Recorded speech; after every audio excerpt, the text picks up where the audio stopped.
লা ইলাহা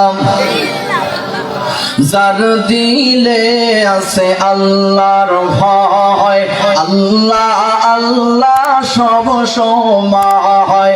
আহার নিদিরা ভালো লাগে না, দুনিয়াদারি ভালো লাগে না, ভালো লাগে শুধু ইল্লাল্লাহ। লা ইলাহা লা ইলাহা ইল্লাল্লাহু মুহাম্মাদুর রাসূলুল্লাহ।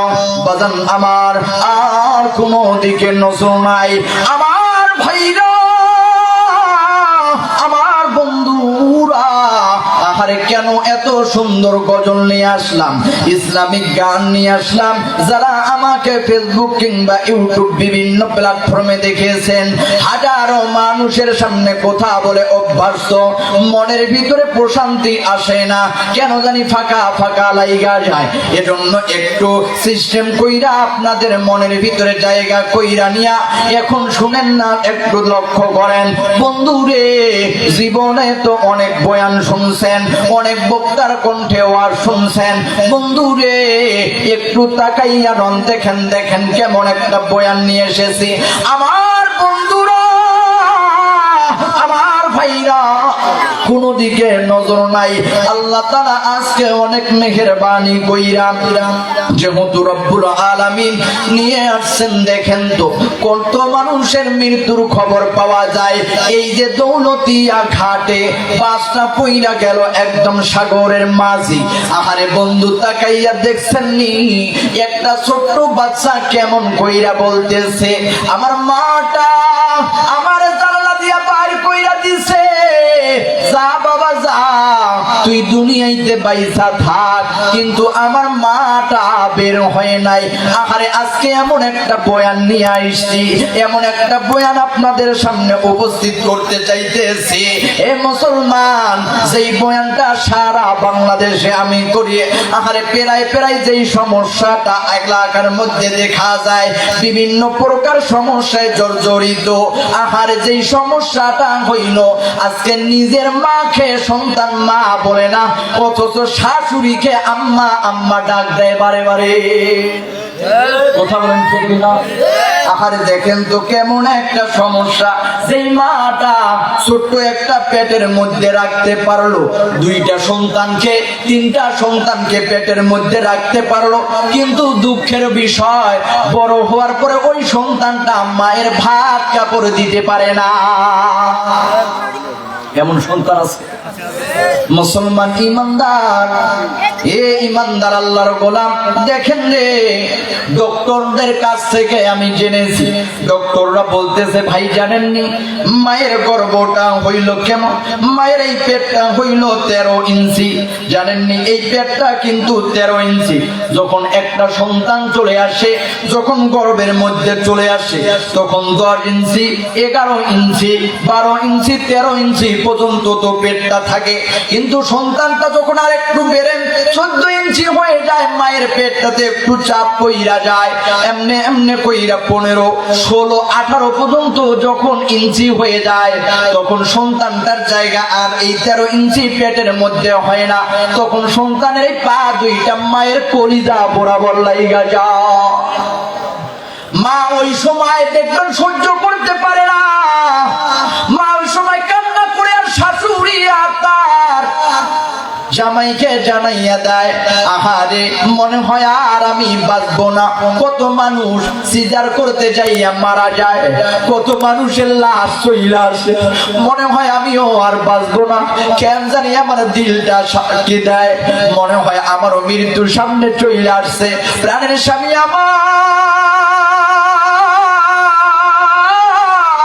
আমার মাফ কইরা দেন, মনে হয় আর আমি বেশি দিন বাঁচবো না, মনে হয় দুনিয়াতে থাকতে পারবো না, আমার একটু মাফ কইরা দেন। এ মুসলমান, দেখেন তো জানি না কার মা নাই, কার বাবা নাই,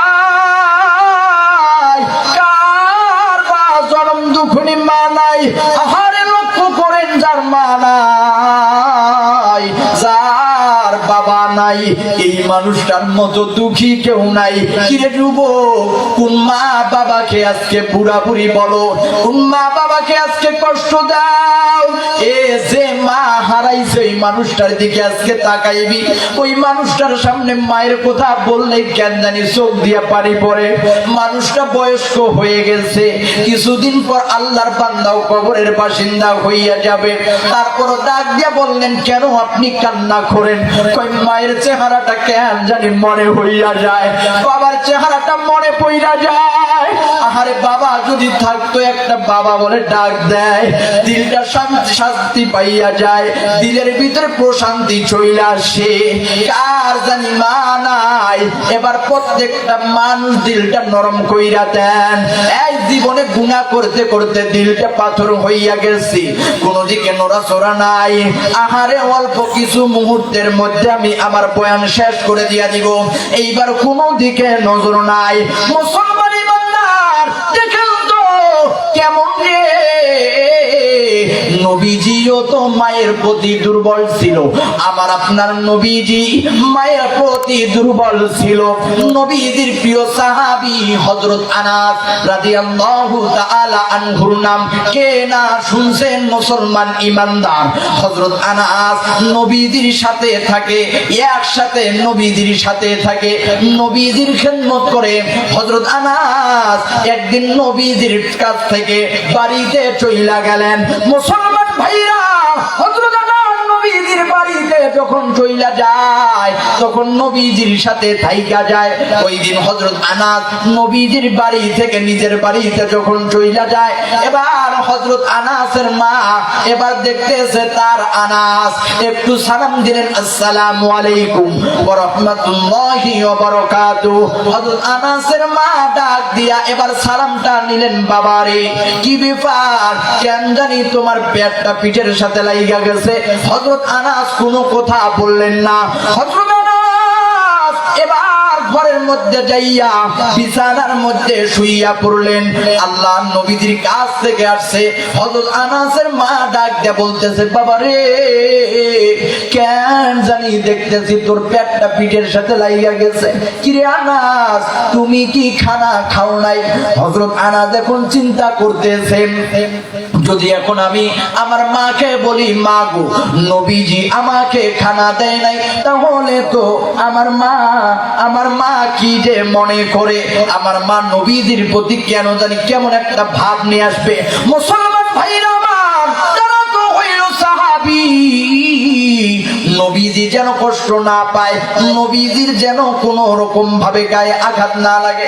ডাক দিয়ে বলতেছে, মা গো আমার নবীজি যদি খানা খায়, আমি আনাস খানা খাই। এবার আনাসের মা বুঝতে পারলো নবীজি খানা খায় নাই, এই জন্য হযরত আনাসও খানা খায় নাই। মুসলমান ইমানদার ওই দিন আর কিছু বললেন না। হযরত আনাস ওই দিন আবার একদিন নবীজির কাছ থেকে চলে আসলেন, নবীজির দরবারে বেড়াইতেছেন।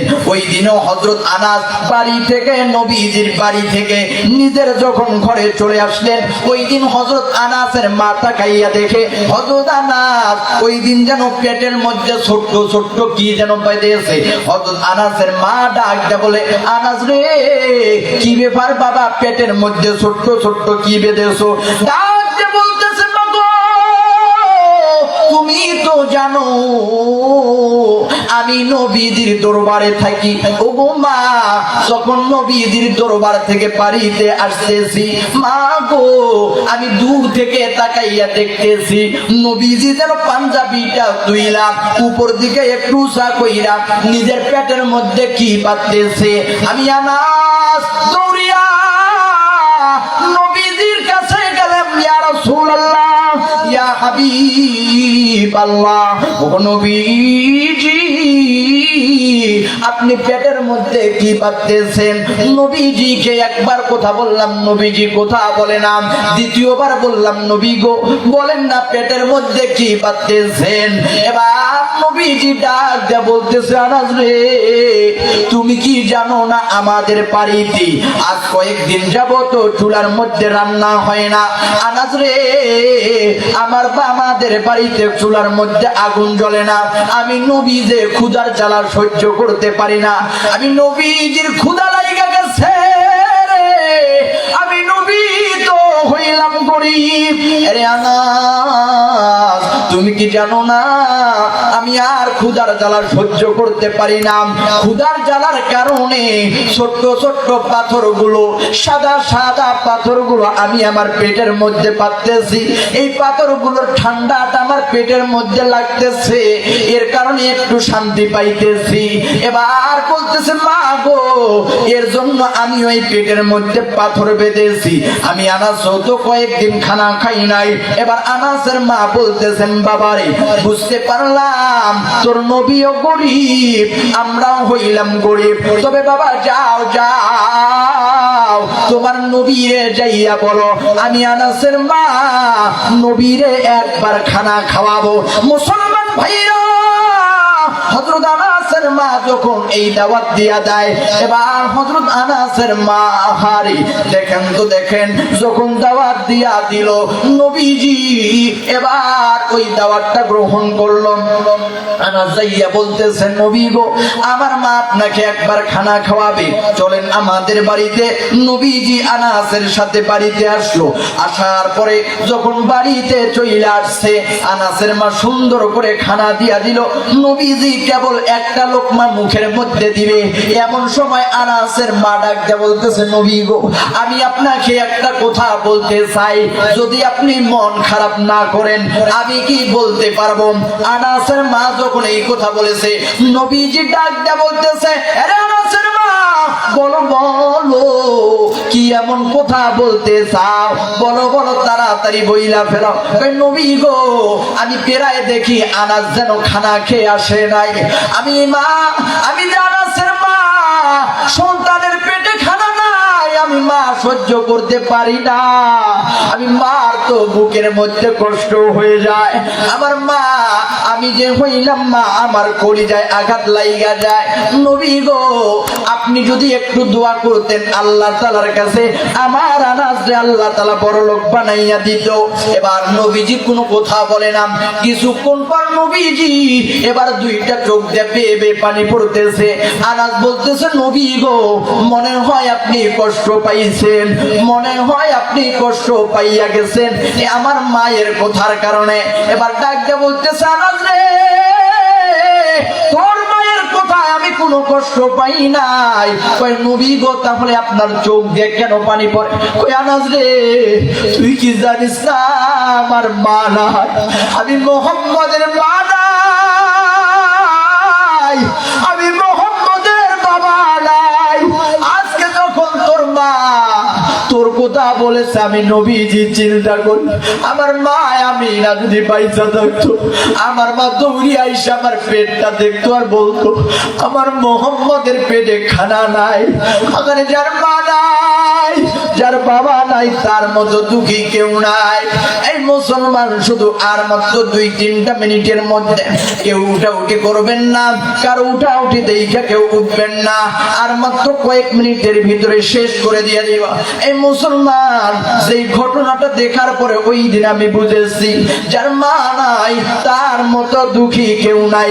এই যে আপনাদের যেই রকম ভাবে আজকে হাফেজি মাদ্রাসার উদ্বোধন হইয়া গেছে রে মুসলমান, জানেননি কিছুদিন আগে একটা মাহফিলের মধ্যে গিয়েছি, প্রায় 10 জন আল্লাহর বান্দাকে পাগড়ি দেওয়া হবে। ওই দিন বুঝেছি যার মা নাই তার মতো দুঃখী কেউ নাই। প্রায় 10 জন আল্লাহর বান্দার মাথায় পাগড়ি দেওয়া হবে। তো পাগড়ি দিতেছি, এক এক করে যখন তাদের নামগুলো ঘোষণা করা হয়, আমি অবাক হয়ে তাকাই আছি। তার ভিতরে যখন পাগড়ি দিতেছি, সকলের চেহারার মধ্যে হাসি দেখা যায়, কিন্তু 2 জন হাফেজে কোরআনের চেহারার মধ্যে হাসি দেখা যায় না। আমি অবাক হয়ে গেলাম। যখন পাগড়ি দিব এমন সময় তারা কান্না করতেছে। আমি একটু পাগড়িটা বন্ধ কইরা বললাম, ভাই তোমাদের মতো আজকে স্টেজের মধ্যে পুরো হাজার হাজার মানুষ, একটাও তোমাদের মতো দামি মানুষ নাই। তোমরা হইলা সবচেয়ে বেশি ভাগ্যবান ব্যক্তি। তোমাদের মতো দামি মূল্যবান মানুষ এই মজলিসের মধ্যে কেউ নাই। তোমরা আল্লাহ তাআলার কোরআন কোরআনটা হেফজ করেছো, কোরআনটা মুখস্থ করেছো, তোমরা তো অনেক হাসি খুশি থাকার কথা, কিন্তু তোমরা দুইজন কেন কান্না করতেছো? একটু কি বলা যাবে মনের ভিতরে কি কারণে তোমাদের ব্যথা? তার কথা বলতে পারে না। আমাকে এবার ডাক দিয়ে বলতেছে, ভাইজান আপনার হাত দিয়ে পাগড়ি নেই, সকলের তো চেহারায় আপনি হাসি খুশি দেখতে পারতেছে। ভাইজান সকলের বাবার নাম যখন ডাকতেছে, সকলের আব্বা স্টেজে আইসা দেখতেছে তার সন্তানকে পাগড়ি পরাইয়া দেয়, তার বাবার মাথায় টুপি পরাইয়া দিতেছে। আমরা দুই ভাই, আপনি যখন পাগড়িটা নিলেন আমরাও দুই ভাই চাইয়া দেখতেছি। স্টেজের মধ্যে মা কেউ দেখা যায় না, স্টেজের মধ্যে বাবার চেহারাটাও দেখা যায় না। আমরা দুই ভাই বারবার তাকাইতেছি, আমাদের দুই ভাইয়ের মা নাই, বাবা নাই। ভাই জানেননি, মাগরিবের সময় যখন আমাদের মাহফিলের উদ্দেশ্যে আসতেছি, মা বাবাকে মাটি দিয়েছি ওই যে বাগানের মধ্যে।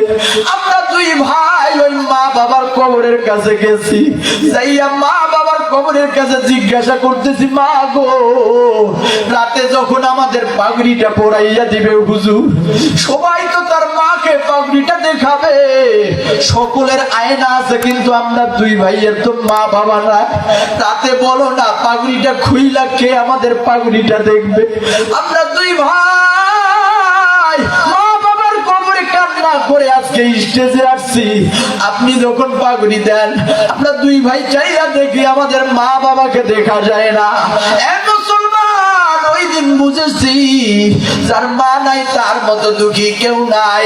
আহা বনে থাকে বন বাদুরি, বাচ্চা থাকে বুকে, সন্তান ভুলে না মায়ে থাকলে হাজার দুঃখে। আহা বিদেশের পাশে কারো সন্তান মারা যায়, দেশের মানুষ না জানিতে জানে তাহার মায়, জানে তাহার মায়। এ মুসলমান জানি না এই ময়দানে কার মা নাই, জানি না কার বাবা নাই। আজকে কি মা বাবার কথা মনে পড়ে না? মা বাবার কথা কি দিলের ভিতরে লড়া দেয় না? যার মা নাই বাবা নাই ডাকতে বলতেছে, বাবারে তুই কি আমার জন্য একটু তুই দোয়াও করতে পারিস না? একটু কি তুই আমার জন্য কোনো কিছু করতে পারিস না? তোর জন্য আমি জমি জায়গা সব কিছু রাইখা আসলাম, আজকে কবরে একা হইয়া গেছি। আহারে চিন্তা কইরা দেখেন না, ডাইনে মাটি বামে মাটি, মাটির বিছানা, উপরে বাঁশের কারখানা। আরে চিন্তা কইরা দেখেন তো এই কবরে কেমনে থাকবে? এই মুসলমান আল্লাহর গোলাম কে এমন আছেন? আমাকে যেহেতু বলা হয়েছে, এই মুসলমান কে এমন আছেন? সর্বপ্রথম একজন আল্লাহর বান্দাকে দেখতে চাই। আজকে এই মাহফিলের উদ্যোগে, আজকে এই মাদ্রাসার উদ্বোধনের উদ্যোগে এত সুন্দর আয়োজন হঠাৎ করে প্রিয় ভাইয়ের মাধ্যমে হয়ে গেছে। এত সুন্দর আয়োজন যেহেতু খরচ হয়েছে, একজন আল্লাহর বান্দাকে দেখতে চাই। কে এমন আছেন? সর্বপ্রথম একজন মানুষ ডাকতে বলবেন ভাই কিংবা